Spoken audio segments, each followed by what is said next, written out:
Death row inmate Ronald Phillips has a date with the executioner on February 15th. Phillips had been scheduled to die today, but it was delayed while a federal judge considers the state's new 3-drug formula for executions. NBC4's Ted Hart is in the newsroom now with details on an ongoing debate over the death penalty. Well, Colleen, it's been 3 years since Ohio has had an execution, and a lot of death penalty opponents believe that they now have some momentum on their side, that the appetite to execute people is waning in favor of life in prison. For 16 years, Kevin Keith was on death row. In 2010, Governor Ted Strickland changed Keith's sentence to life in prison, citing questions about the eyewitness testimony used to convict him of the murders of 3 people.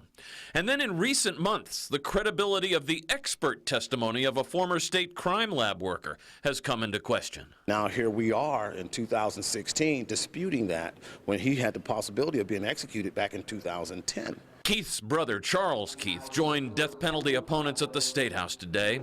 They lobbied lawmakers pushing for further limits on the death penalty in Ohio. How do you bring Kevin Keith back? How do you bring back anybody that was executed? You can't say, oops, I'm sorry. How do you apologize to our family or any other family that a person was executed? The opponents would like to stop executions entirely. But at a minimum, they would like to exclude people suffering from a mental illness. They point to dozens of recommendations for changes from a Supreme Court task force, and they're appealing to the governor to not restart executions next month as scheduled. He's executed people. He's also granted more clemencies than any other governor in the country.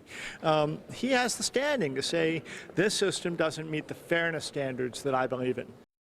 And faith leaders said today that thousands of Ohioans have sent these postcards to Governor Kasich urging him not to resume executions. The state has 7 scheduled for this year.